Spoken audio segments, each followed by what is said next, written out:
Hey everybody, welcome back to Nikki T Live. I'm your host Nick Taylor, and today I am hanging out with April Wensel.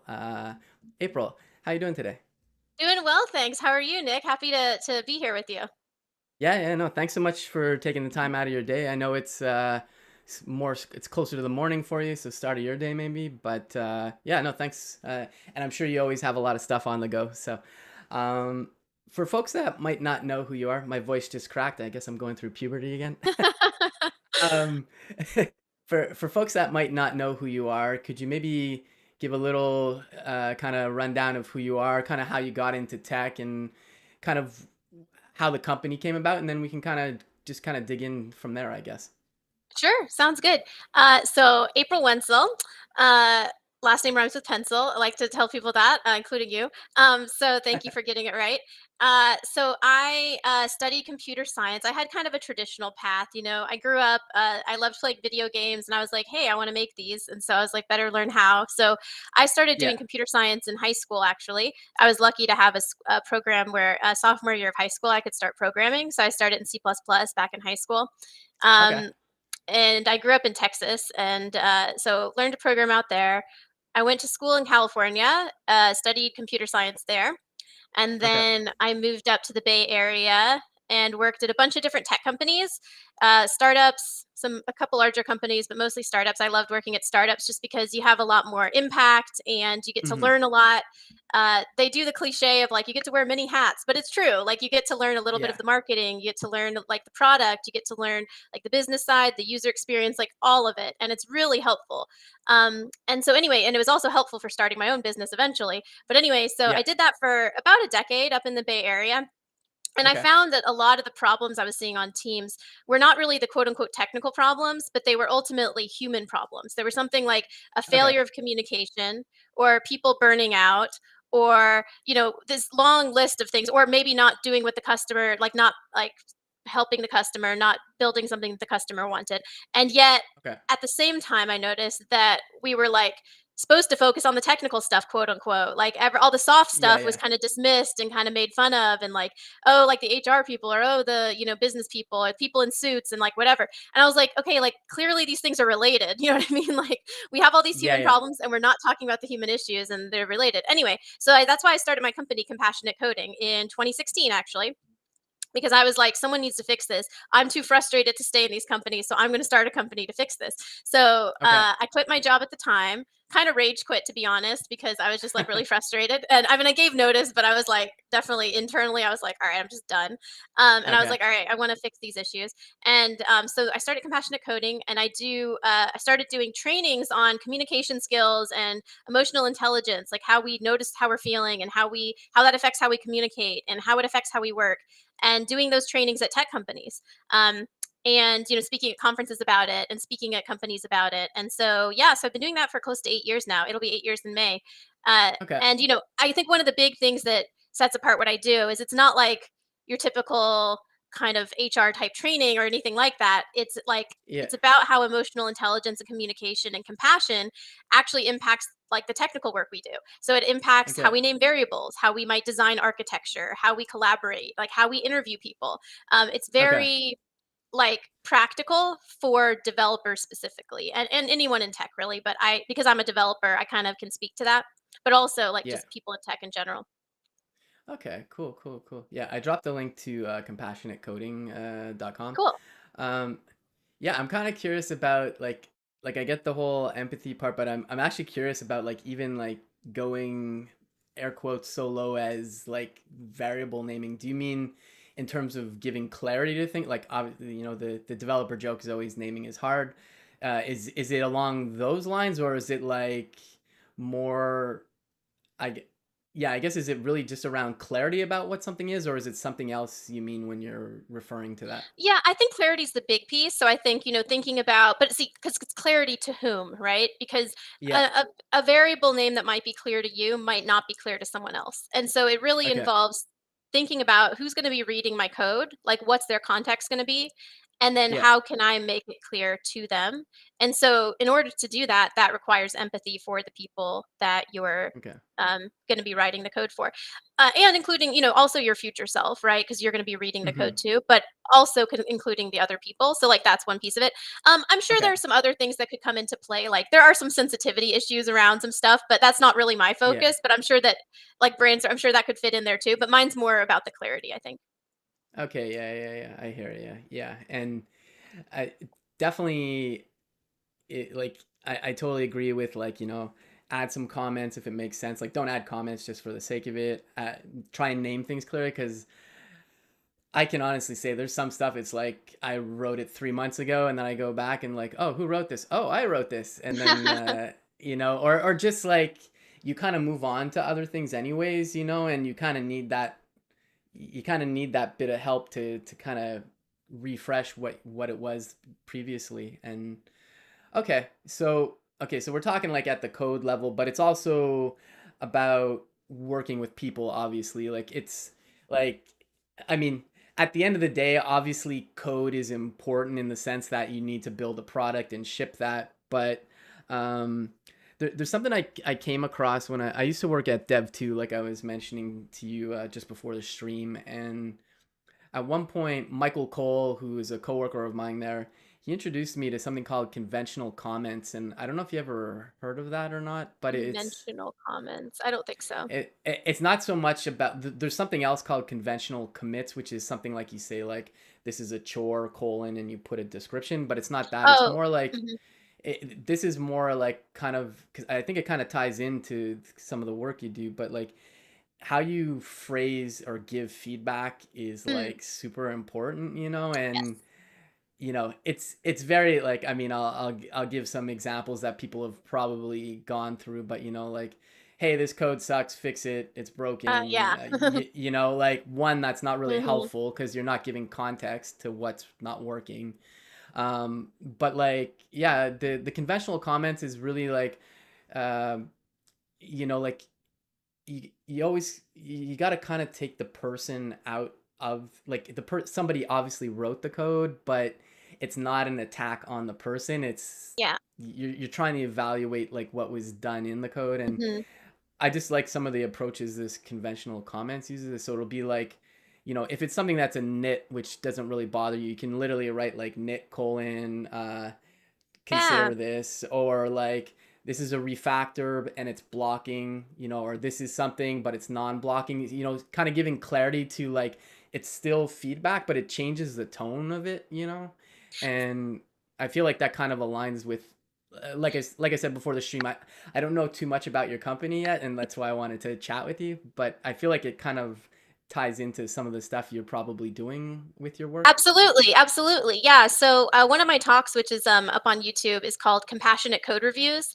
Actually, it's called Okay. "Compassionate Yet Candid Code Reviews" because I think Okay. people would hear "compassionate code reviews" and think, "Oh, so you don't really give feedback and you just kind of say, oh, everything looks good to me," like you know what I mean. And that's not compassionate either, because if you Yeah. don't point out the problems, then you're just creating like a mess that someone's going to have to clean up. So it's also not compassionate just to like not say anything. So that's Yeah. why they have to be candid as well, which means that like you can be direct with your feedback and you can like point out the problems with the code. But yeah, not making it personal, right? Like that's one part of it. Yeah. Like you're pointing to is not making it personal. In that talk, I also point out like um, sometimes with the nits, like you can point them out, and it is good to like you know um, to preface it with the fact that it is Hmm. a nit, and then sometimes it's like is it even worth pointing out some of them? You know what I mean? Like in some Yeah. situations, like for instance, sometimes there's like two different ways to go about it and they're pretty much the same. Like there's not like big value differences in terms of like whether on performance or readability or anything. It's just literally like personal preference with very little like Yeah. and so in that sense, do you really have to say, well, I would have done it this way, but I guess this is fine. You know what I mean? Like, do you need to do that? It's like sometimes you kind Yeah. of pause and think, do I really need to give this feedback in the first place? Like only if it's really helpful? Yeah. And in terms of feedback, I just want to let you know if you see me looking away, it's not because I'm ignoring you. There's the chat on my other screen. For So, sure. No, for sure. so Yeah, and feel free to share anything that people, and in the chat, people can share yeah. whatever, like, thoughts. Love to have you Yeah. involved in this. Yeah. Rizal from, she's at TBD now. She used to work Oh, at yeah. GitHub. She's in the chat. She says, hey. So, Oh, hi, Roselle. Good yeah. to have Yeah. you here. Yeah, I got to meet Roselle at Render Atlanta last year, which was pretty Oh, cool. cool. I So have yet to meet her in person, but hopefully soon. okay, yeah, yeah, yeah. Um, okay, yeah, yeah, because the whole getting back to like the feedback and stuff, you're totally right. Because like, and there's a few things to unpack here, but there's like a whole category of review that's no longer required. Like I remember, because like I'm a little longer in the tooth. My first like official programming job was back in 2002, and like I remember even in 2017 somebody was reviewing my code and they were like, can you change the spacing a bit to just like Right, right, right, right. which okay, fine, sure, I'll do it for more readability. But I actually appreciate tools like I work mainly in the front end or like full stack space, so typically JavaScript or TypeScript. And so it's tools like Prettier, for example, just remove that whole category of Yeah, conversation in a review, absolutely. I think that's a great which improvement. yeah, and like, and the funny thing about it, at least for me, is like some of the stuff I don't like the way it formats, but at the same time, I just honestly don't care. It's like it's standard, and it's just something I don't have to worry about. But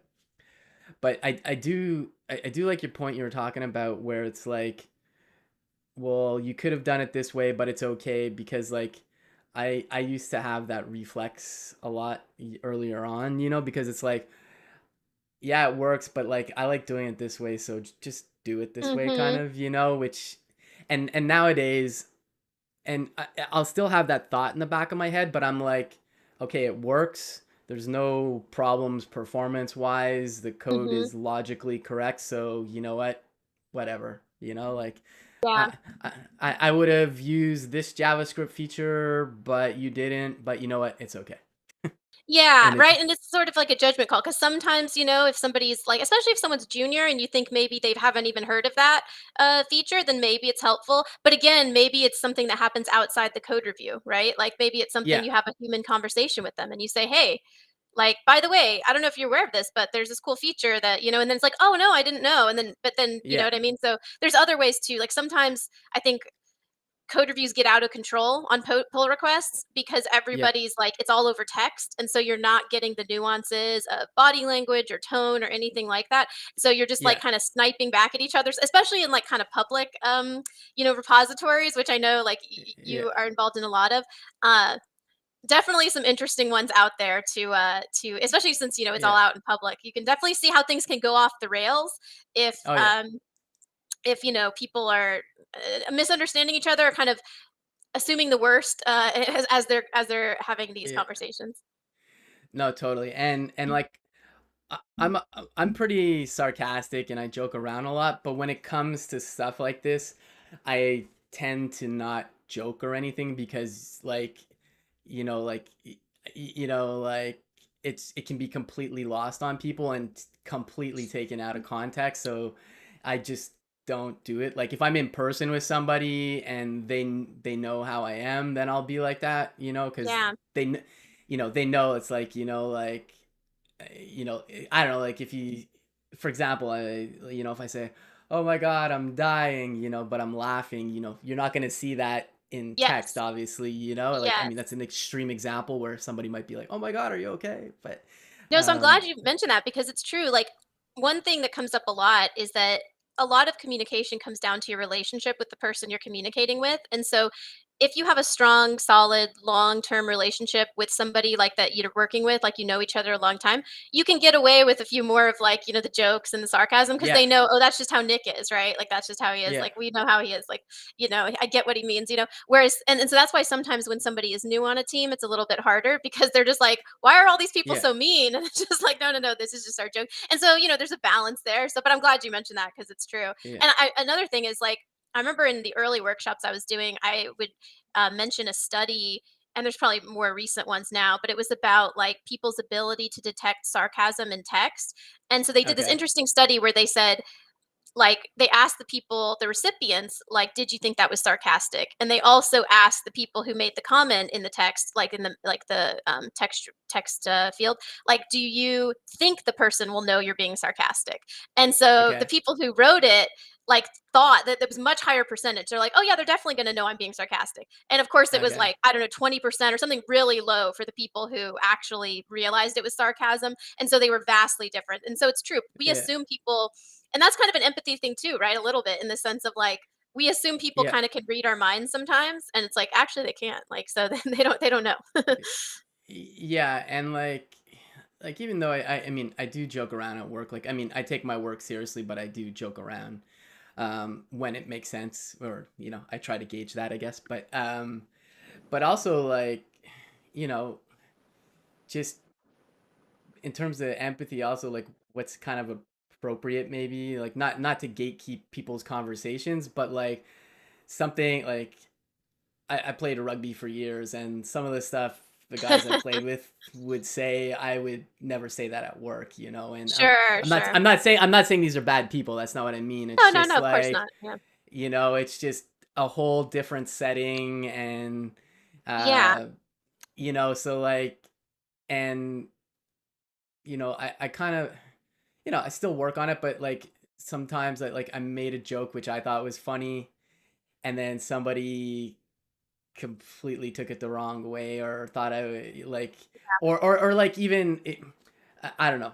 I made a joke about something, and then somebody was like, "Oh, this happened to me when I was a kid," or something, and it's like it's kind of like, in the grand scheme of things, like outside of work, I'm like, you can't really satisfy everybody, like the weird thing about, I'm going on a bit of a tangent here, but the weird thing about jokes is like, people love jokes, but at the end of the day, any joke that people tell is always making fun of something, like, Exactly. Yes.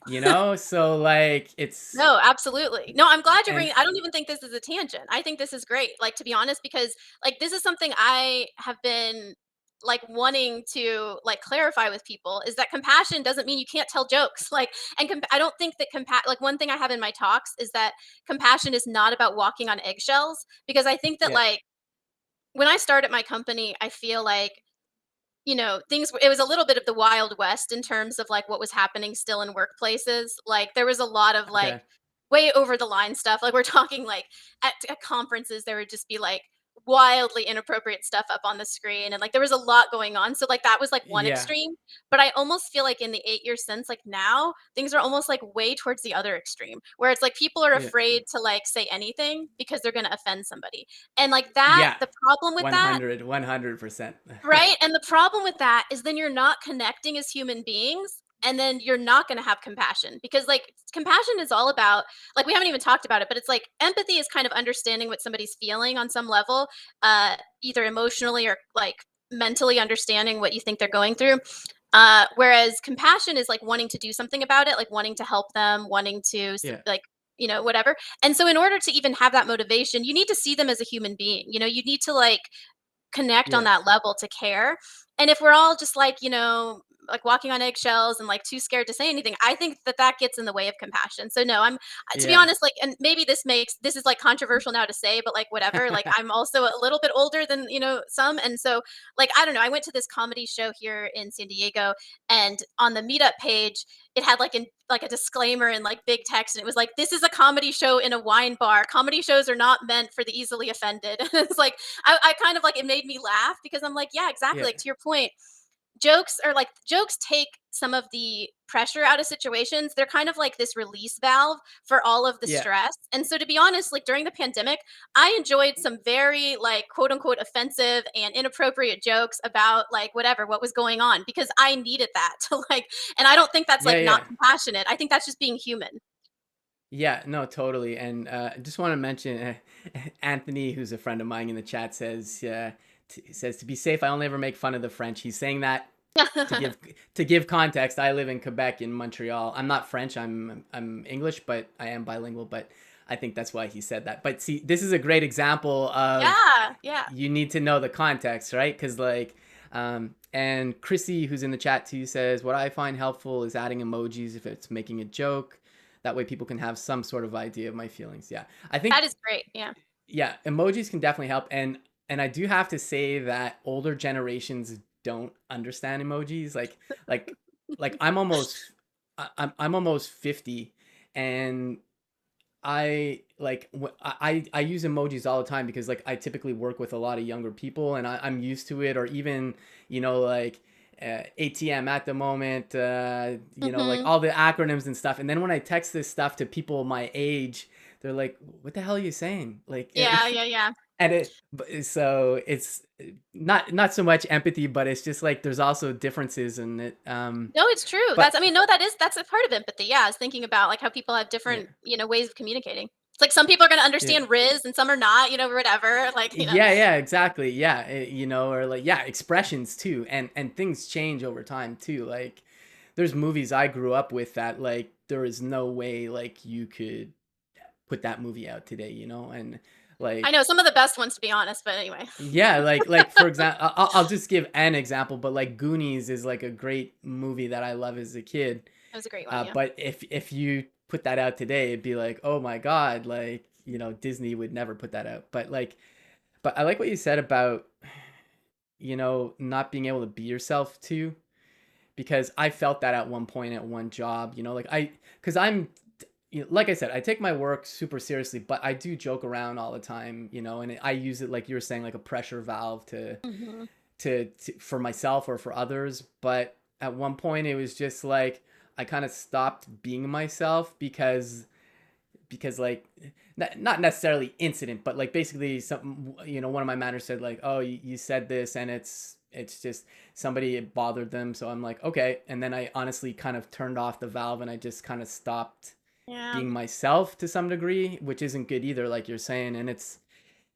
I don't know, I guess I'll give the cheesy line, humans are complicated or something, but it's true, It's true. No, it's true. And like I think we need a balance, right? Like I said, I think there's these extremes that we go between. Like it's like, oh, anything goes, like, let's just be offensive all the time and like whatever and make people uncomfortable. And then there's like the, okay, we're all gonna act like robots that don't have any sort of personality. And it's like, okay, yeah, maybe let's find a happy medium. Like let's find somewhere where we can like make jokes, but we're also not like targeting certain groups in particular, or we're not, you know what I mean, like all the yeah, time. You know what I mean? Like that we find some balance where it's like actually we're all just we kind of all like tease each other a bit and we all kind of can relax a bit and not take everything so seriously. And I say that as yeah, somebody who like I will joke about stuff that I genuinely care about. Like I'm vegan, whatever. I'm not I yeah, don't keep it a secret, but like I can appreciate a good like, joke about bacon and vegans whatever because again, like life is meant to be like joked about. You know what I mean? Like I think like we have to joke about stuff in order to like not cry about it, right? So it's like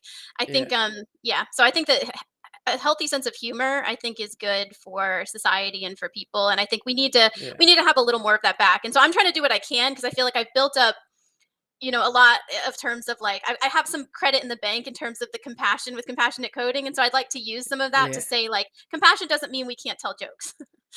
No, exactly. And I also liked what you were saying. I'm kind of not backpedaling, but going back to something you said too. Like, being empathetic doesn't mean you're being critical of people. Like, and I mean critical in a positive way, like good feedback. Like Hmm. you're talking about radical candor. I think, did you say that Yeah, before? like I Yeah, alluded to it yeah, without saying that specifically, but yeah. yeah, I think that there's something to that. Yeah. Yeah, because like I honestly believe that giving people the compliment sandwich doesn't.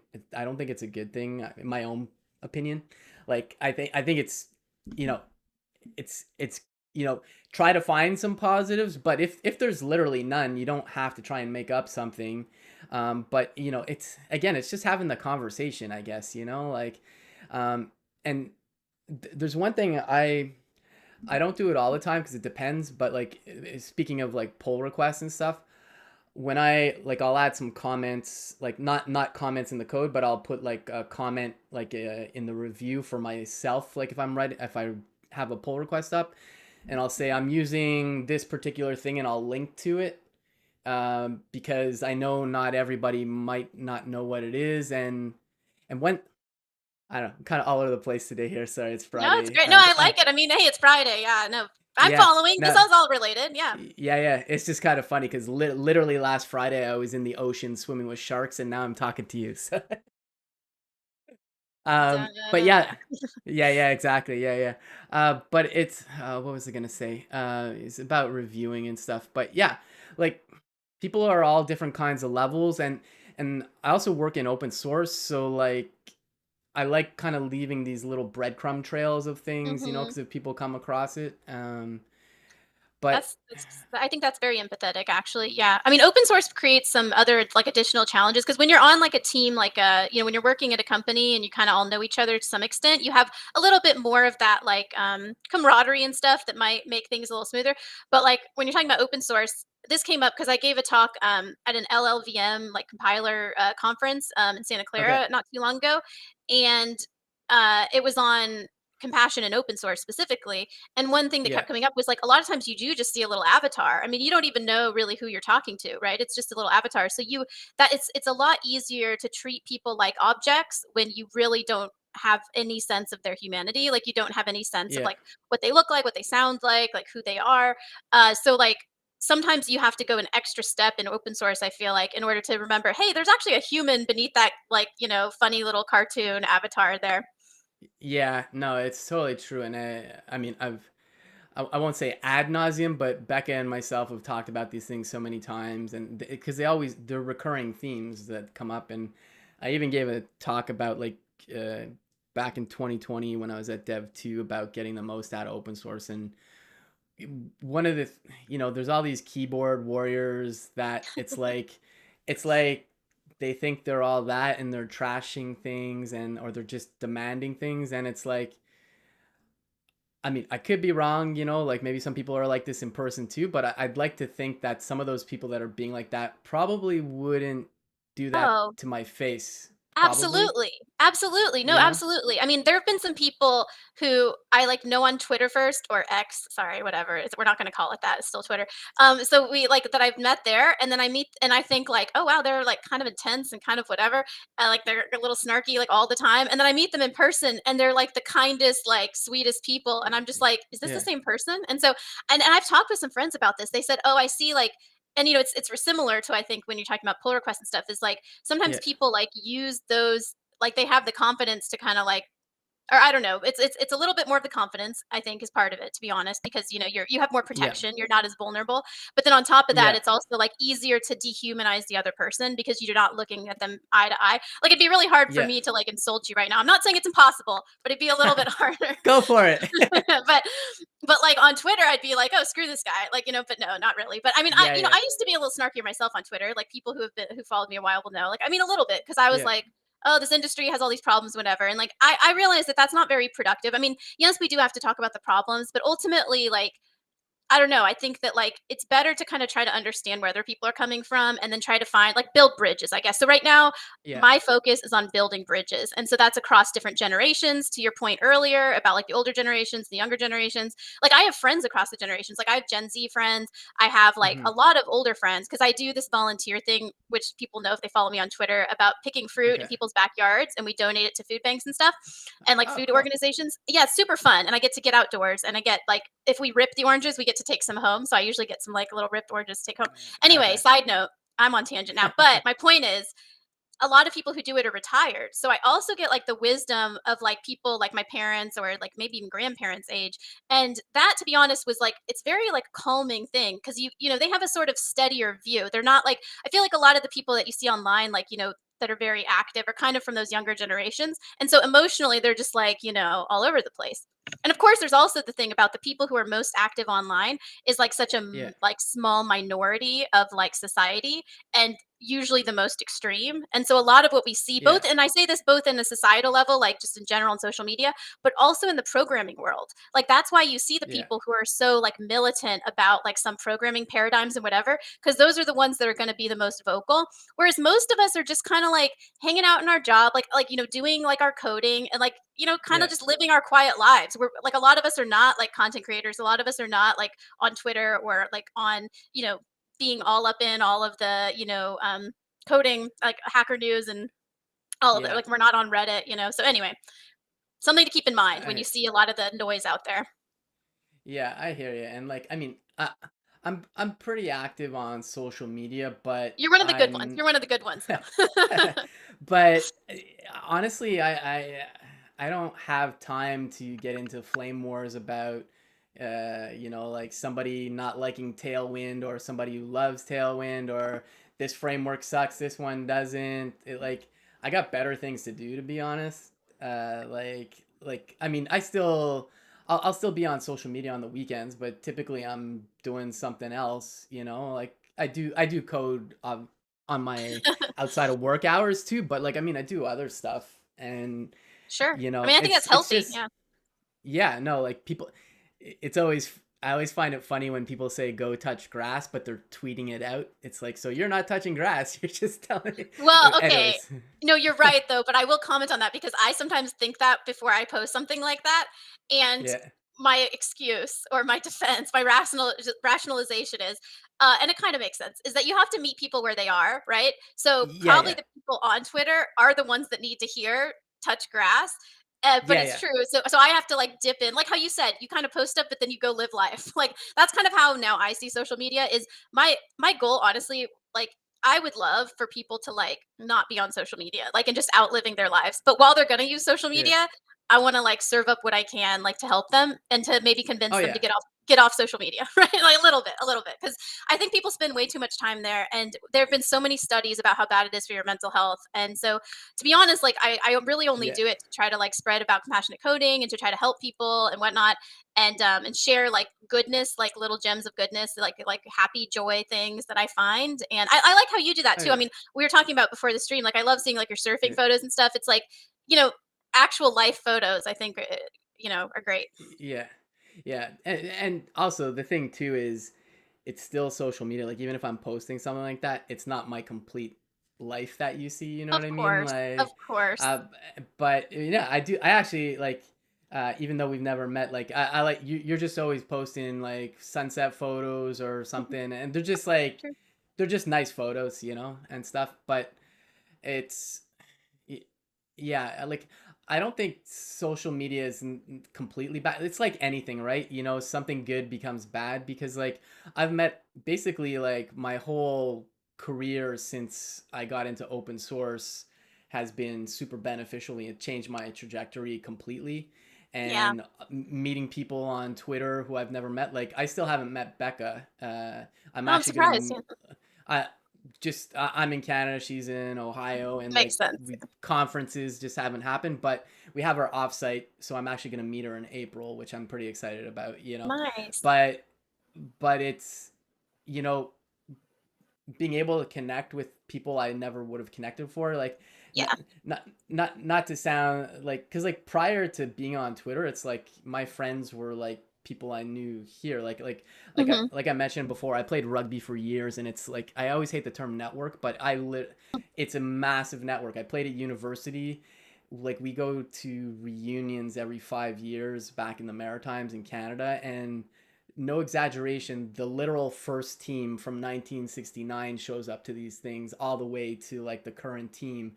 So you getting back to what you're saying about different age groups too. So like you're out at a bar. Like I remember when I first started playing rugby, I was out at a bar. I'm like 18. It's 18's legal where I live. Just to be clear.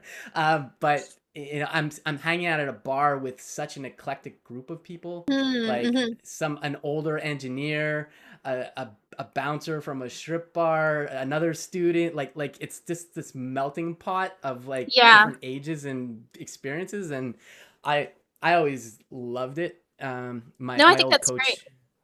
My old coach from university used to call us mutants in a loving way, Sure, sure. but Yeah. Context. Yeah. yeah, context, yeah, but I guess what I'm getting at is like my network with or just the people I would hang out with were always people in my neighborhood or university. And then it was only once I got a little more active on Twitter because there's a pretty decent sized tech community out there. And that's when I started meeting all these other people that I would literally have never spoken to. So Yeah. I think it's amazing in that sense, but I do agree with you. There's the other side of it, right? Which is Yeah. like doom scrolling for hours and hours, Yeah, you know? yeah. So, No, for sure. No, I mean, yeah. I have to give credit. I mean, I didn't mention this, but like, I kind of built my business using Twitter because like my first client came in via Twitter DM, and they Okay. were just like liked with the stuff I was putting out. And so, and I back in the day, like I had some tweets go viral, at least in the tech community, like some like news outlets picked them up and stuff, and that led to a lot of traction. And so I do.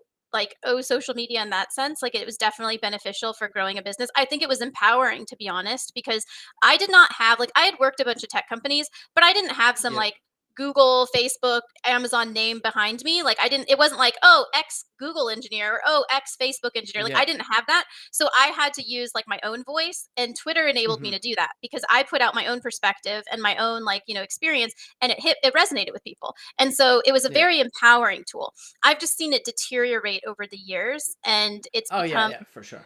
now it's like, I think that, like, yeah, I just don't think, one, I don't think as many people are using it, um who, but yeah, I think that the use has gone down in a way where the people who remain, like, there's some good ones like you, like Becca, like whatever, like we got some good people on there in the tech space or whatever. And then there's like, I think, and there's new people coming up, which are Yeah. good too. Like it's nice to be able to connect with them, absolutely. And I think a lot of people though stopped using it. Like people, like a lot of people moved to Mastodon, which again, I Yeah. don't. I know you have a Mastodon, right? I don't have Yeah. one. I think actually I just set one up, but I like haven't, I don't even remember, like I just set one up, but like I was like, I don't even want to, like, I don't really want to join all these platforms, but I'm also like, Yeah. I'm just, I don't see, yeah, that's me being a little old. I'm just like, seriously, another one. No, I hear it. No, I feel that too because the other thing is like I try to be genuine on social media as much as I can, Yeah, but it kind of disappears when it's like, okay, I posted this, but now I need to post it to these three other platforms, the same exactly. thing, It feels very you know? formulaic and at that point mechanical. Yeah. Yeah, Yeah, so I don't like it for those reasons, but I'm part of the different communities because like on Mastodon, for example, there's some people who I know that they just left Twitter or yeah, a as lot of them, people I call think. it Yeah, these, yeah. So like they're only on Mastodon. So, I will admit that Twitter is the one I'm still on the most because that's where most things happen still if you're on social yeah, media, at I think least yeah, for MySpace. But yeah, yeah, it's a little weird, and especially I kind of feel a bit for like content creators because then it's the same thing. It's your well, there's a couple things. There's one, you're putting out the same message, which it makes sense you need to, but I also wonder because like not that I don't have like a massive following on Twitch or YouTube or anything, and like because I work full time and I honestly haven't. I would like to do YouTube content, but I just don't have time honestly, and that's why I like live stuff.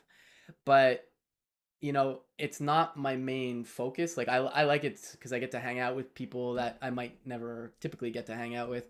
And if you're a full-time content creator, I kind of wonder if having the multiple platforms, are you diluting your audience? Like this kind of hmm. going side tangent a bit maybe, but I mean, I it could kind be of wonder useful to about people. that. Yeah, I don't know. I wonder, but yeah, no, I wonder that too. I mean, I just, yeah, it is interesting. I've actually kind of doubled down a bit on my newsletter because I feel like that's a good way to reach people who like are interested in what I'm doing, that I can provide value to, you know what I mean? And I don't have to be on all the social media.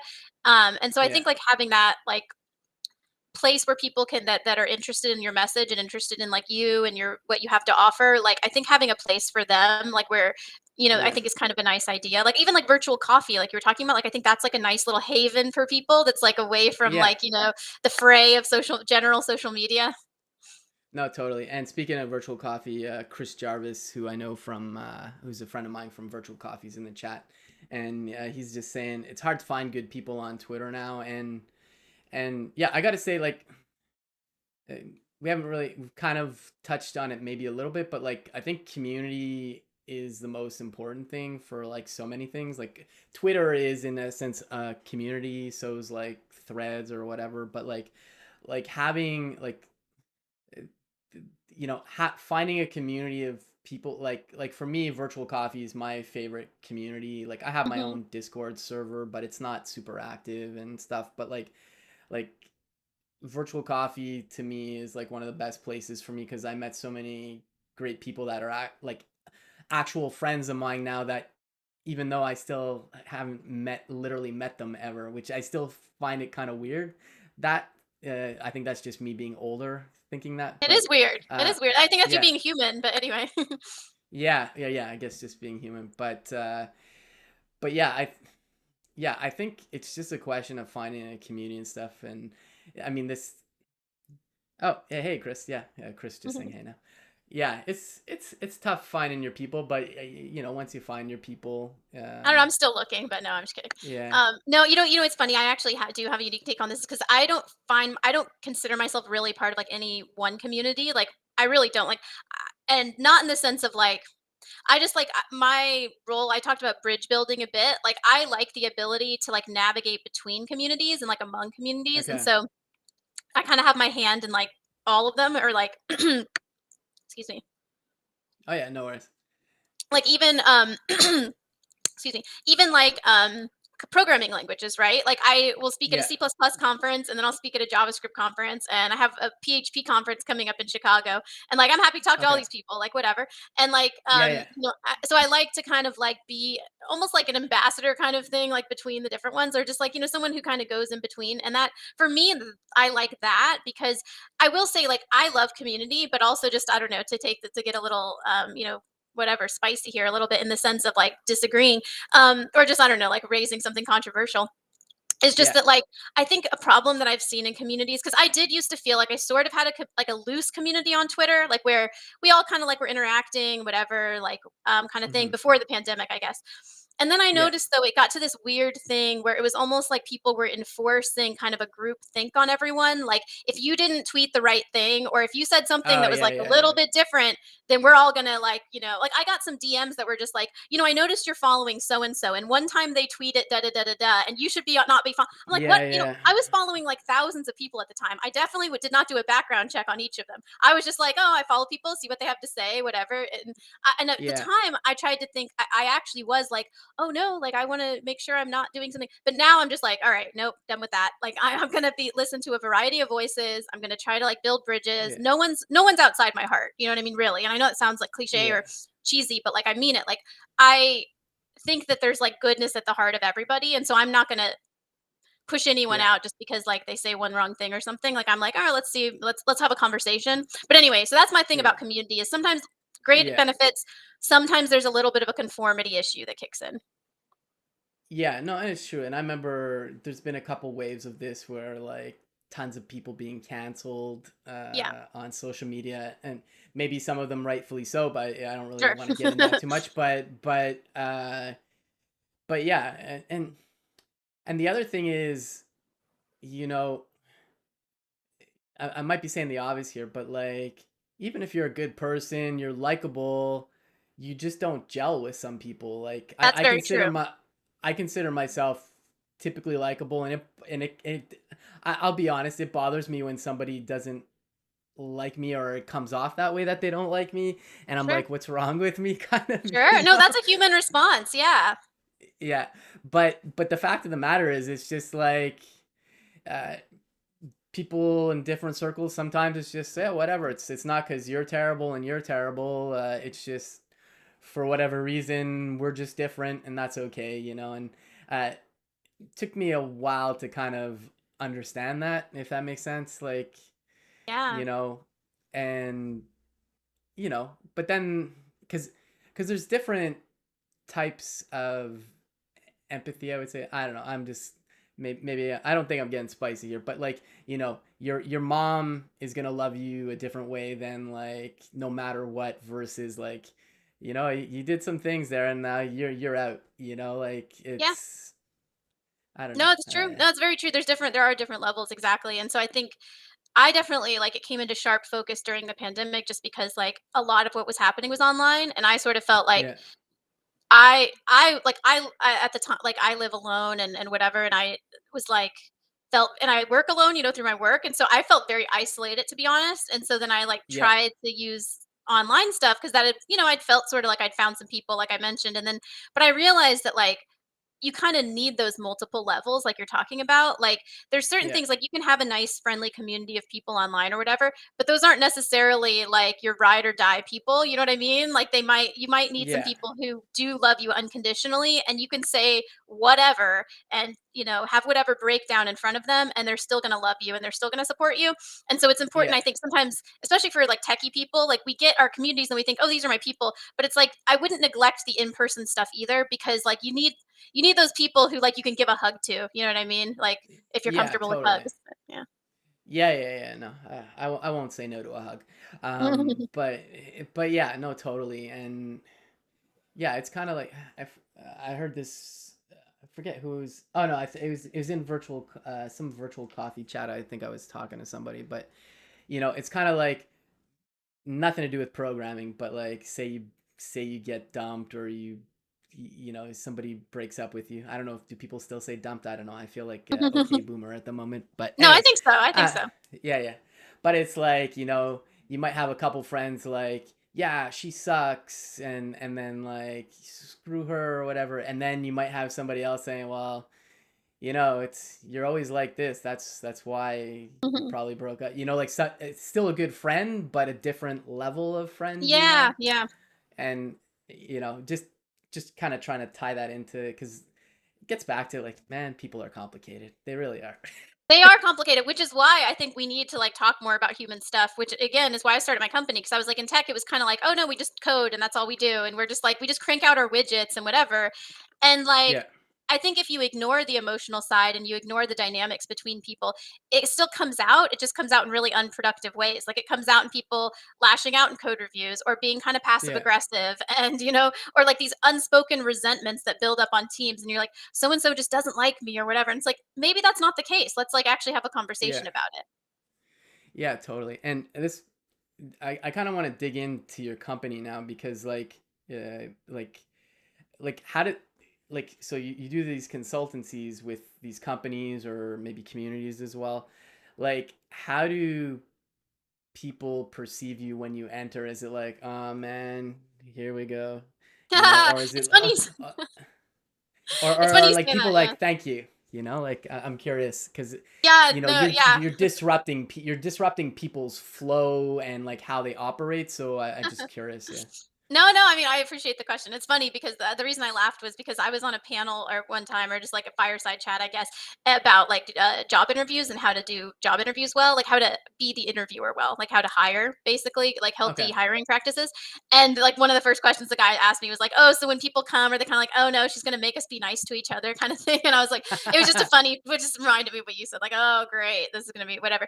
No, so like I mean, I, am a developer too, and so like I know how these things are perceived. And so that's why Yeah. like I've intentionally like not done the corporate kind of like training thing. Like I'm very much like, Okay. hey, I'm a developer too, and like these are like actually super useful skills for software development. And so I think Yeah. because like I have built up that brand and like built up that like, I have the cred, so to speak.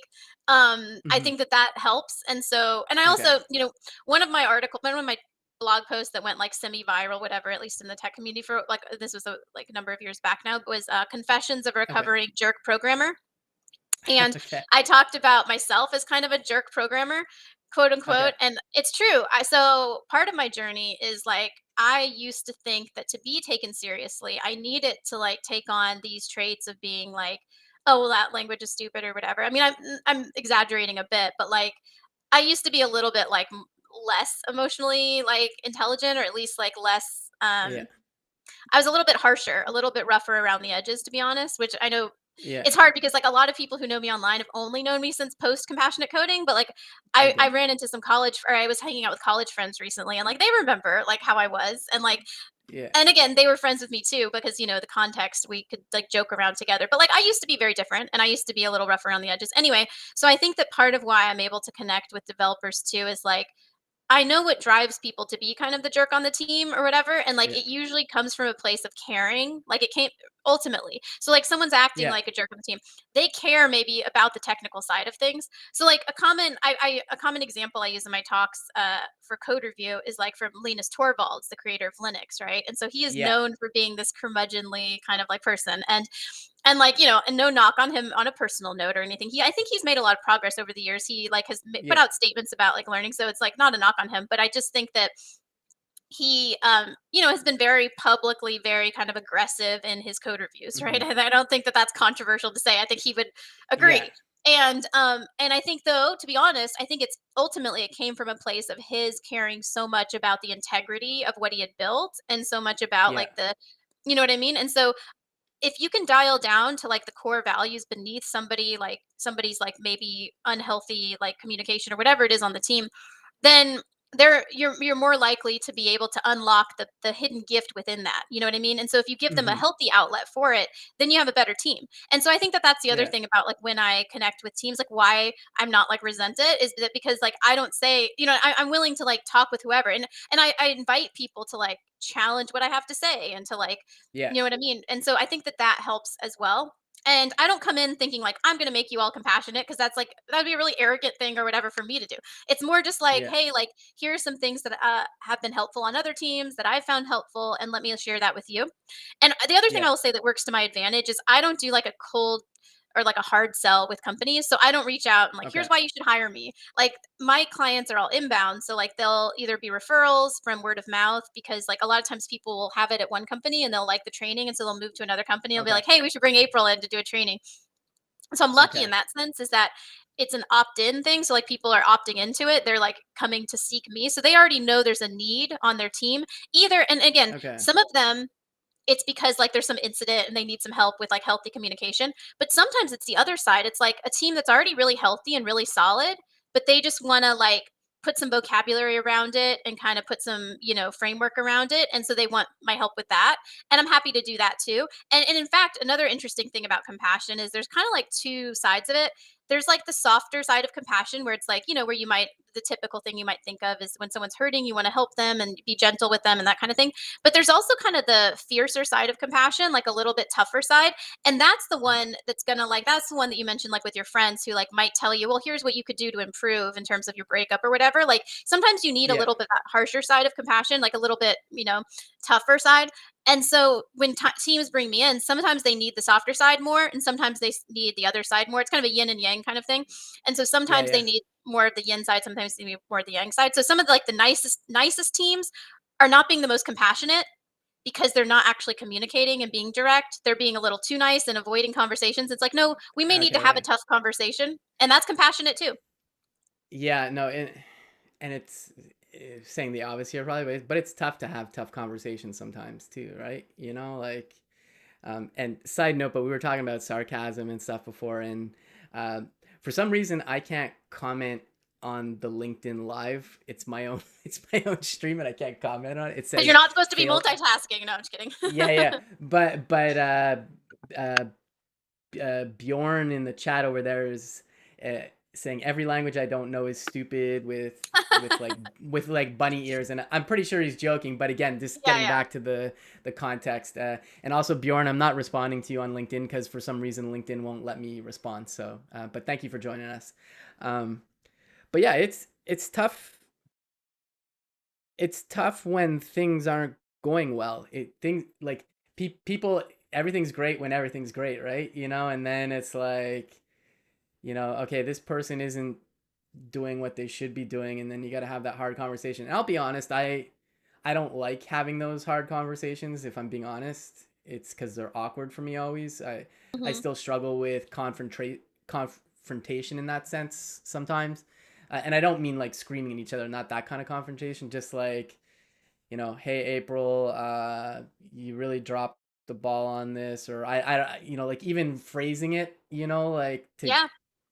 because like I don't know, it's just hard to do. Like, hey, like, because like you're trying to say, because it's coming hopefully from a place where like really what I'm trying to say is, April, you're on our team and I just want you to do better and I want to try and help you do better. But it has Hmm. to start off with some things aren't working, or like, hey, what's up? What's going on? And getting back to I'm kind of all over the map still today, but like getting back to the empathy point, like we don't really know what's going on in people's lives unless you're like super tight with them, right? Hmm. Like I love everybody I work with at work, but there's some people that still don't know me super well, and so like they might not know, like, oh oh shoot, Nick's dog died, his grandmother's really sick, and if you don't know any of that, like Yeah. my mind could be elsewhere, and that's why I'm maybe dropping the ball or stuff, and it's like, Yeah. I don't know. I'll keep saying it, but people are complicated and it's hard to get through, like, Yeah, no, and that's an important piece of compassion, is recognizing that like we're whole human beings, and there's something, everyone has some kind of pain that they're going through, like you know what I mean? Like eh, throughout their lives. Like no one has it easy. That's the other thing too. Like whether it's on social media or your coworkers, it's like just the surface that you see is not like the whole story. And Yeah. mentioned this earlier, but it's so true. And so when your coworkers are just like, yeah, dropping the ball or whatever it is, it's like you really don't know what's going on with them, and they may not even feel comfortable sharing. Is the thing either. So it's like it's not like you can be like, oh, it's Yeah. or it's like, yeah. And so that's why it's like sometimes giving the benefit of the doubt is helpful. But again, we have to Hmm. balance that with compassion for the team. And so if someone's not pulling their Yeah. weight for a long time, then the team is suffering, right? And so it's like a Yeah. balance, it's a balance. But it's to your point though about difficult conversations. I think that's why one thing that people like in the workshops that we do is kind of like how to approach those, right? So like we work through some techniques for how to like start those, how to like get into Yeah. those, and also like frameworks for like modeling those. And so kind of what the workshops look like in that sense is like for that part of it is we'll look through like a past incident, and then we'll try to reframe it using the like a framework for how to Yeah. like phrase feedback or whatever, and then they'll get a Yeah. chance to like make it like go a little smoother, you know what I mean? And so then they get to practice, and then we like do a little practice exercise. And so Yeah. then they'll learn some tools for like, because sometimes it helps to have like tools for like almost like an algorithm to follow for like, okay, something Hmm. difficult happened, what's the algorithm Yeah. I can apply here, like what's the run book for this, what's the playbook for this. And so Yeah. I think that, Totally. um so that's to your point, like, your question earlier about, like, how people perceive it. I think, like, a lot of the feedback I get afterwards, especially with these, like, workshops and stuff, is just, like, how helpful it was to have these models. And because again, people are not taught these things, we're left to kinda Hmm. scramble, and we try, yeah, maybe the compliment sandwich, we try things like that, and then it's like, sometimes that does work. Some people do like that because gives a little bit of, like, positive, balances out with negative. Some people can see right through that, and they're annoyed that they're Yeah. like, "Alright, just get to what you actually wanna say, like, don't waste my Yeah. time It's with this." Like, "Oh, I tear like off that the shirt." band-aid. Tear off the Band-Aid. You're wearing a nice shirt today. Also, your code sucks. No, I'm just kidding. Like, Yeah, and I like exactly. your hair. So yeah. Yeah, but that shirt is killer. Yeah, yeah, Mhm. no, totally. Yeah, no, I feel that. And yeah, it's just, and I don't know. Speak I don't know. I also it- cuz there's a balance too in the workplace, like you were saying, like I don't necessarily have to give you my whole life story and open up like No. No. completely, because maybe you're not privy to that, and like, but like all you could know, maybe all you need to know is, oh, some rough stuff's going on at home or something, Exactly. That should or be enough. Yeah, that should be enough, yeah. and like because there's like all these quotes about like how you never know what's every person you meet is like going through a private struggle kind of thing, you know what I mean? Like is going through something hard, and like there's a Yeah. lot of different like thinkers over time have had some equivalent of this kind of insight, and it's true. And I think another interesting trend I've noticed is that like online people have become more comfortable sharing like what they're going through, which can be good in the sense of it takes away the stigma sometimes from things that people are going through. It makes them feel less alone. But also sometimes like there is like where it can get to the extreme of like whether it's like Yeah. a victimization complex or whether it's like the vulnerable narcissism, which is where people kind of like the world's against me and everything's, you know what I mean? And you can kind of spiral. You can get like you can Yeah. begin to identify with the hard stuff you're going through. But that said, so people share publicly sometimes everything, every problem they've ever gone through, right? But the point Yeah. is that there's a lot of people who don't. And so there's a lot of people who either in the workplace or on social media are not sharing the fact that like they've had a death in the family. They're not sharing that they've been sick or that they're hurting, they have chronic pain, they whatever. But like that's still affecting them. You know what I mean? It's still, Yeah. and so that's why I think giving people the benefit of the doubt, because trust me, like I feel like, I've run in a lot of different circles. I've run in people whose lives are going great, and then also people who like, are really struggling, like people, dealing with some of the hardest problems in our society right now. And Yeah. what I can say is that like there is pain throughout. I mean, like some of the people who you may look at and think like, wow, they have it made. And I say this to be honest, like the people who you think, oh wow, they have it made. What could they possibly have to complain about? Like Yeah. some of those people are like hurting the worst on the inside because like they do not like, you know what I mean, like emotionally they're just like falling apart whatever it is. And so I think like I think that's something to keep in mind too, is like a lot of times what we assume about people, like we're mistaken. And so like trying not to make too many assumptions and knowing that like we're all going through hard stuff. So like it never hurts to be compassionate to someone and to assume that like they're probably going through something because they probably are. I mean, Yeah. I'm sure like you and I right now, like you may feel a little tired still from your trip, right? Yeah. Like you know what I mean? Like it's the end of the week. So we both may be a little bit like whatever, but like we're here showing up. Yeah. But like if we like speak whatever, make a mistake or whatever. Hopefully, people give us the benefit of the doubt and not say like, Yeah. oh, Yeah. "Okay, Nick and April just suck at streaming." Yeah, yeah, no, and no, I like you said that I actually have a headache at the moment, and Mm. I never get headaches, and I think I think it's because I didn't have enough coffee this morning. But Yeah, I'll not say I'm super focused, but I'm just mentioning it because it's like a minor yeah. thing. But I feel like I'm doing therapy here right now, to be honestly, because I don't I don't know.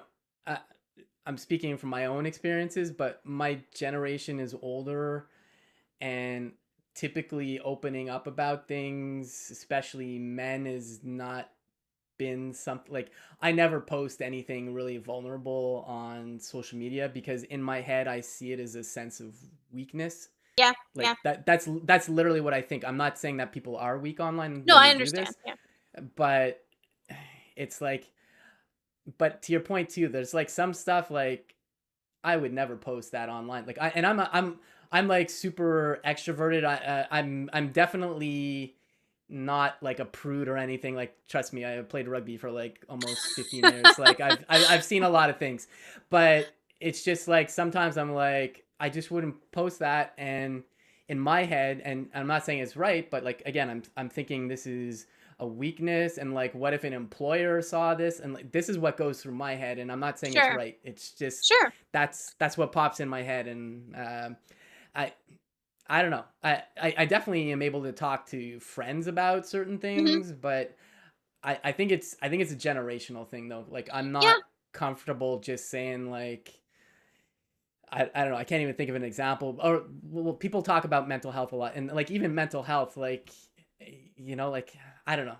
I'm opening up a can of worms here, but like no, I mean it's fine. Yeah, it's just stuff I personally don't feel comfortable sure. talking about in an online context because I also think about there's good people out there, but I know there's bad people out there, and is somebody Yeah. gonna use this against me? Like I don't know. Yeah, exactly. It's No, I mean, I'm glad you said that because I think there's a few things going on here. Like one is I appreciate what you said about men and men especially are like taught to like suppress that, right? And it's like it's true, like yeah their emotions and their feelings and hard stuff they're going through.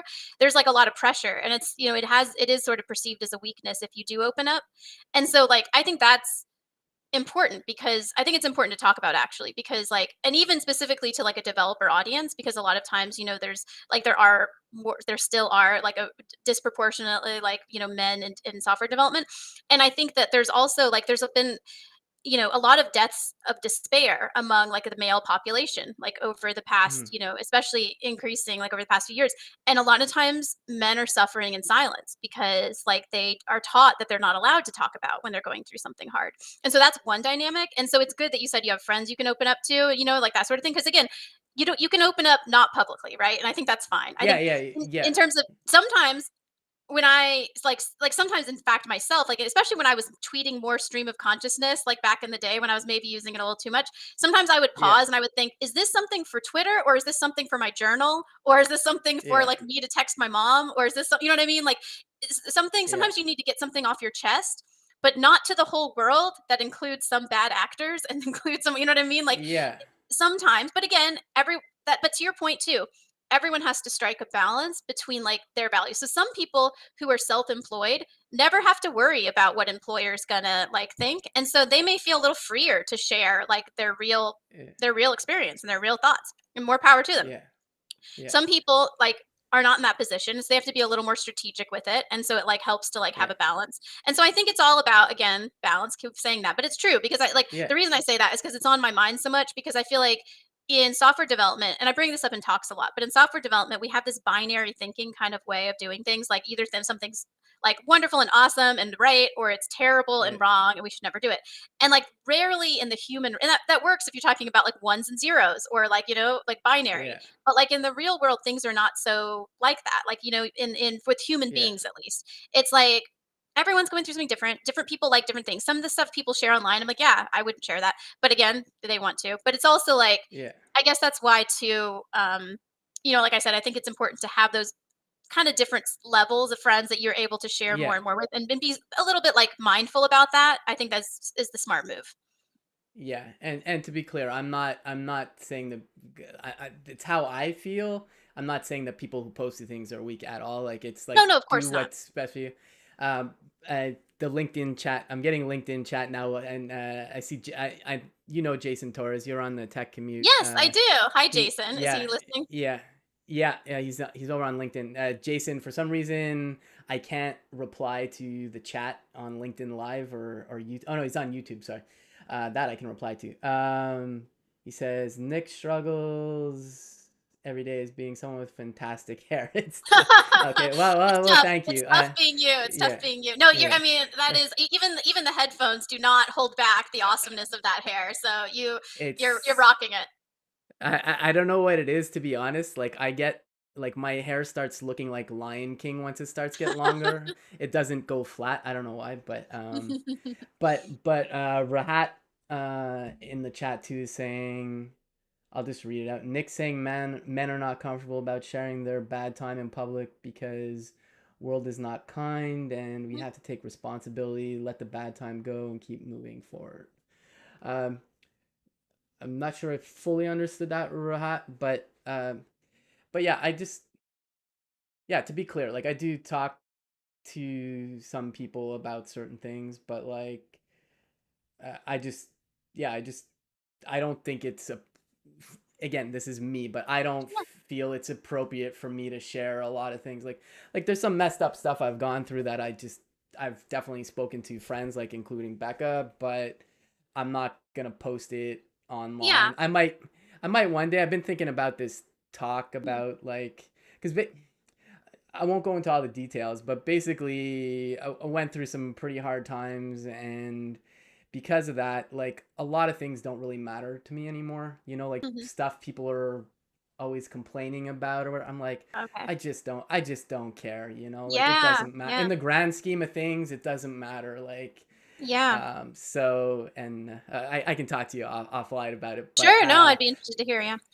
but you know, like it just puts a lot of things into perspective. It's just like yeah, Mhm. we're Mhm. we're we're we're putting up code and stuff, but like at the end of the day, yes, it matters in terms of a job, I guess, but like just a lot. I've just realized a lot of things. It just doesn't matter, you know, Yeah. and No, it's I if that makes sense. It does make sense, it does make sense, like, I don't know what you went through, but, like, I will say I had a similar moment, I think, during the pandemic, like, because I really like I said, it was hard on me, it was hard on my business, it was hard, and I have not been, like, very vocal about this just because, again, I don't wanna just, like, woe is me all over the place. Again, some people, like, whatever, they connect more that way, like, I will share stuff that I've gone through, but usually it's when I've gotten to the other side of it, and then I've learned a Yeah, lesson that I can impart. That's when I feel comfortable sharing is, like, and yeah, publicly.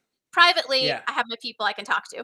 But, like, public and yeah, in my journal and I do a lot of talking as well. But, like, during the pandemic, like, it was hard, and I will say I got to a point like, and I at the time, I was so worried about, like, oh, like, whatever, like, stuff online, like, little whatever little, dramas online and all this stuff, and, like, I'm just like, I don't know, like, I it's the same like, now, like, very few Fs to give about that because, like, I've seen yeah, the bigger things in life, and I'm like, "Alright, like, I'm still alive." Like, the sun's coming up, yeah, like, the sun's up, like, I'm alive, like, people that I care about are here, like, I have so much to be grateful for. Like, who cares if everyone online hates me? Like, or whatever it is, or yeah, whatever, like, the little thing is that used to, like, worry me or bother me, I'm like, "Eh." So, like, I don't yeah, know what yours but I feel like sometimes those big events are clarifying and kinda, like, put yeah, things in perspective, and, like, we are reminded that, like, we're all here for a short time, and, yeah.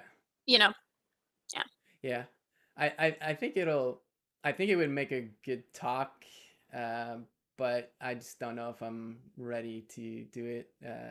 Yeah, when the But time's right. uh, Yeah. yeah, but yeah, I guess the big line is people are always going through something like we were saying. You don't know Yes. what's going on completely in everybody's lives unless you're like super tight with them, and it.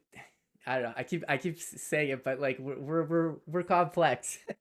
We are, and, like, we're so much more complex than, like, our code, right? And the code, it's, like, very like, that's why I think the code part's kinda easy, like, not in the sense of, like, it obviously, it takes a Yeah, lot of time to learn, I don't mean to dismiss that for people who are newbies and they're like, "What are you talking about? Code is easy." No, no, I'm not saying that, but I mean, in terms yeah, of, like, relative, it's like code at least is straightforward. Like, you can follow a formula to, like, learn to code, you can, like, watch the videos or read the books or do the tutorials or do the practice, and, like, you'll code, you know what I mean? You'll learn how to code, like, some of the human stuff, like actually all the human stuff, we do not have figured out. No one, no philosopher, no religion, no one has it fully figured out. Like, there's no one yeah, out there who, like, has the answer to all the human stuff, which is, like, on one hand kind of cool because it's like, there's, like, a lot of unexplained things and mystery and magic in the world, but on the other hand is, like, really stressful and, like, is really hard to navigate because there's, like, when you go through a hard thing, there's not one solution. There's, like, and that's why when we were yeah, talking about what people share online. For some people, their only place to connect is online.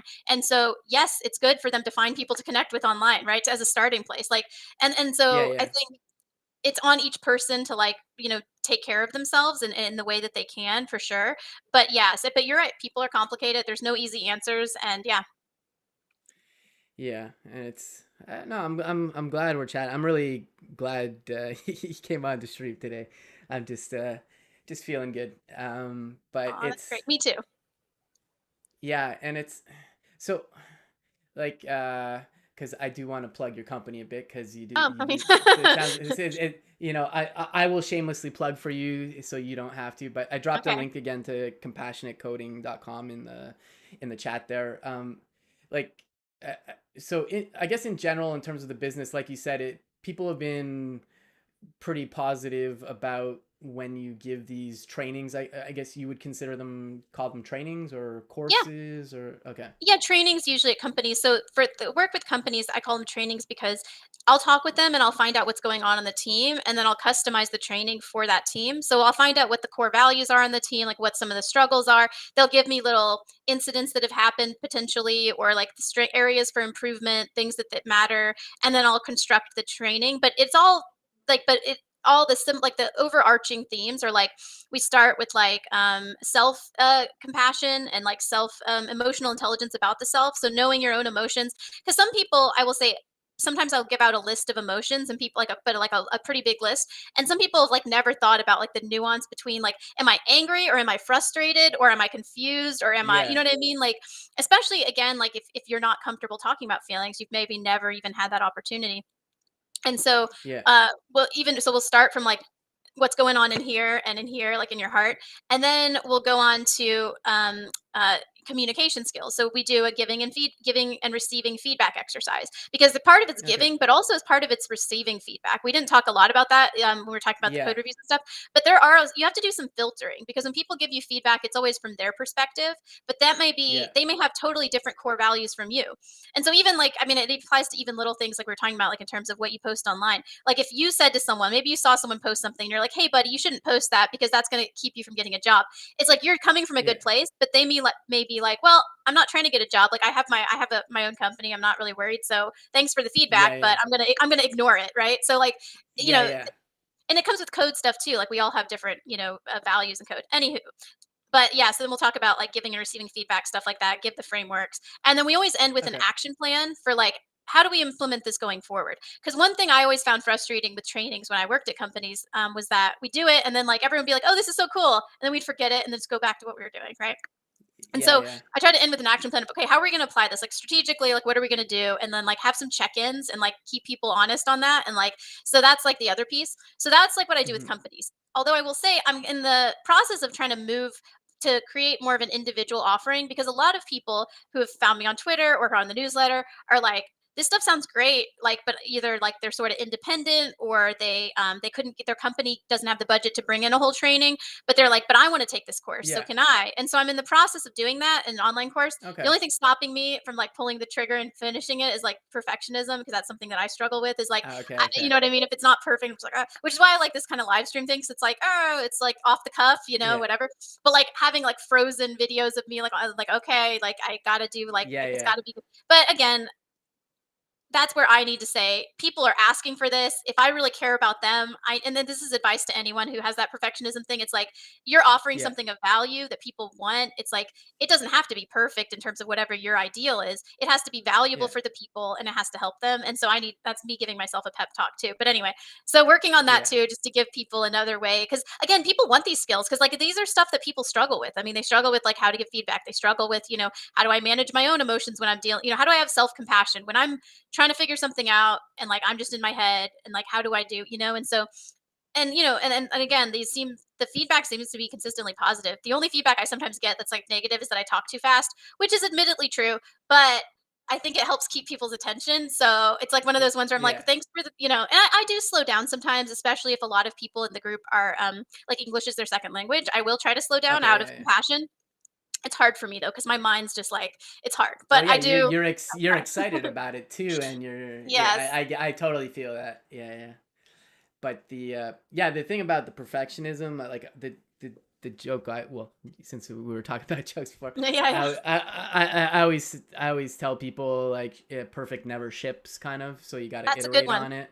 That's a good And one. and and to your point about like the stream, like this is 100% why I like live streaming is well, it's raw like you said, but people don't expect it to be perfect. Like the Yeah. expectations, like because I remember and like weird things happen sometimes. Like when I used to work at Dev 2, I don't know if you know my old coworker Christina Gorton. I Maybe think you from might not, online, I but think from the internet, yeah. yeah, yeah. But she's in Costa Rica, and so like we would stream together on the Dev 2 stream, and sometimes stuff would happen. She'd be like, I gotta leave for a few minutes. There's a sloth on my driveway and my kid wants to see it, That's pretty or cool, yeah. What is yeah, this thumbs up and that just happened? You got, like, a big oh, thumbs up. That was cool. that's the Apple thing. It's because I stuck my thumb up. There's other things it does. Oh, cool. It's with the new operating system. Where did it go? Here, like, where the heck is it? Camo reaction. Oh no, it's not there. Where is it? Here. There's somewhere you can do like fireworks and all kinds of things, but Oh, neat. Okay, sorry, distraction, but I was like, "Oh, a no, thumbs up, what's that?"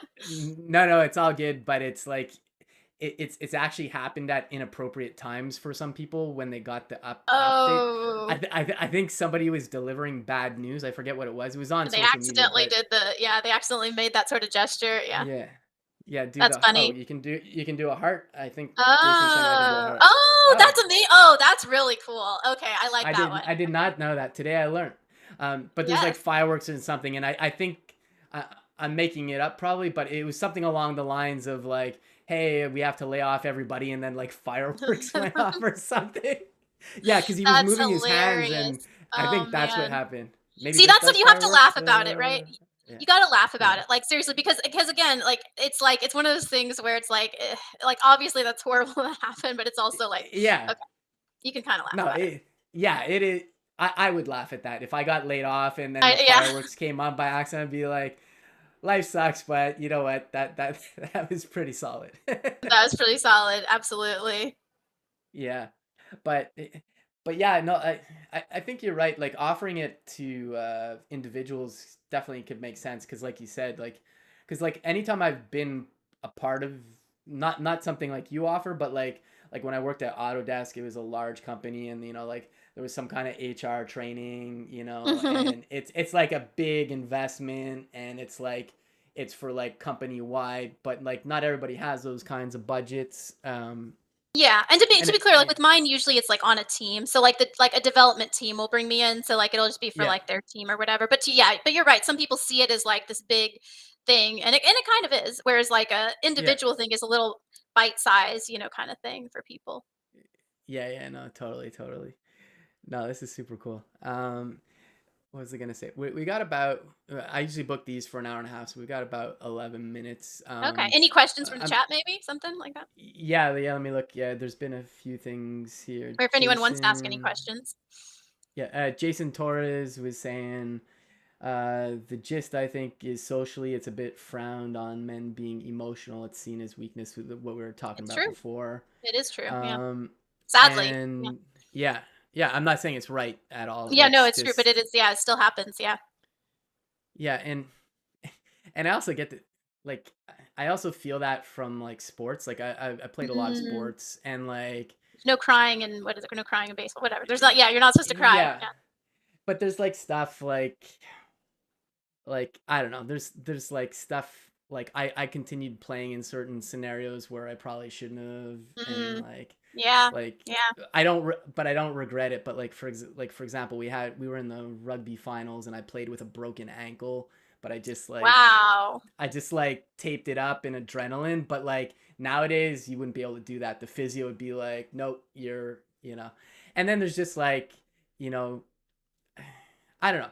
It's weird. It's like my the people I hang out with are so eclectic. So it's like I have tough guys. I have like Yeah. nerds or dorks like me who I don't know. It's just I don't know what I'm really saying, but it's just like yeah. There's I feel like the old guard is kind of more like yeah, suck it up, like and Yeah.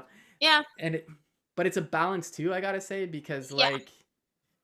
like it's great to say like hey sorry that happened but you know what you got to kind of step up now like No, it's I true. don't There's mean definitely you hit that line where it's like, okay, yeah, we yeah still yeah.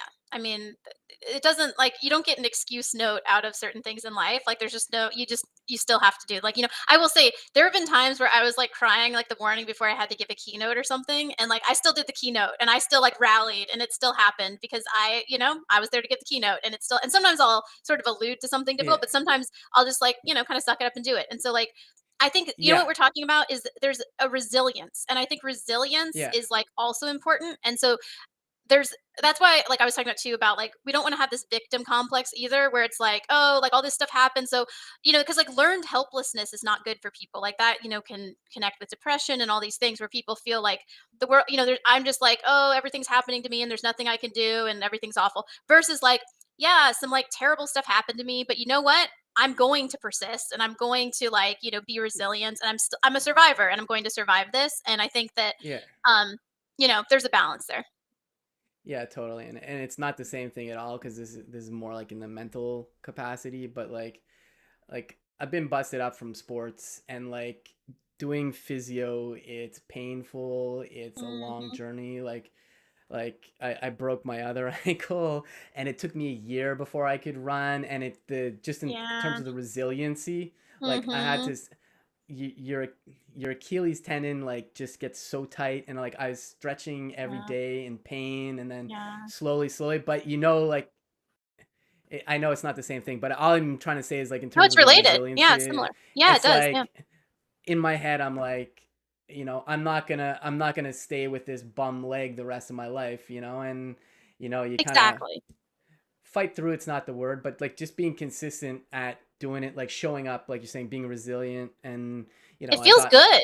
Like, it feels good, oh right, to yeah get through it? Like, once you get like yeah, that's the thing is that's why it's still compassionate to kind of encourage that because it's like, yeah, you can be gentle with yourself, like, "Okay, yeah, I'm not gonna have my PR this week because, like, I have a broken ankle," but or, like, I'm just kinda limping back, like, towards life, but it's still it's such an empowering thing when you overcome a challenge like that, so, I mean, kudos yeah to you.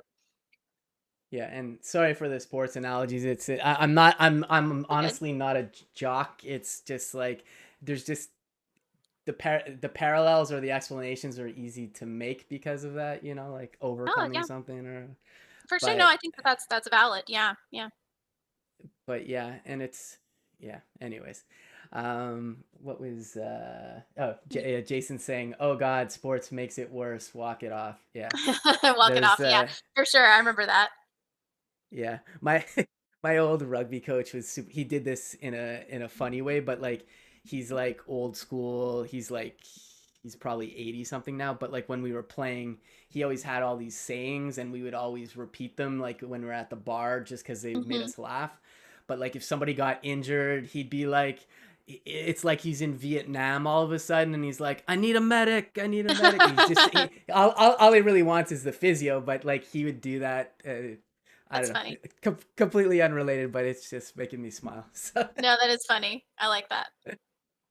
but yeah cool we got a few more minutes here I've like I said, I've dropped the links to compassionate Cool, coding. and I yeah, I also do have a dropped some. newsletter, so, like, people can stay in Okay, touch yeah, there. Yeah, so there's just, like, a sign up link, like, linked up at the top of website, and it's free newsletter, so I know there's this trend of, like, which is cool, people are like, I get it, the Substack stuff or whatever, but I'm just like, I always saw the yeah, newsletter as just kinda something to share, and then, like, yeah, you know what I mean? Like, I'll have courses and trainings or whatever to make money, so the newsletter's free for now, whatever. There'll always be a free yeah, version, yeah. at least while I'm doing it, and, I only send it out every, like, 2 weeks or so, and I'm not perfect about Okay, that, like, in terms of I was just in Santa Barbara for one of my friends has this company that has a satellite okay. had a satellite launch with the SpaceX thing, and so I Oh, was okay, like up okay. in Santa Barbara to watch the launch, and so I was like, all right, newsletter's late a day, sorry, but it was, Yeah, yeah, but I try to get it out about every 2 weeks, and it just has like thoughts on compassion, some of the topics we've covered,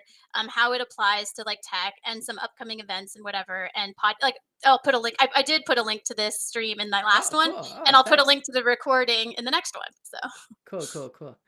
Yeah, no, this is awesome. Honestly, I've loved the whole conversation today. I mean, I always love all the conversations I have with people on the stream, but it's just, I don't know, it's like completely all over the place in a good way, I think, and like just, I'll say it one more time, but we're complicated people.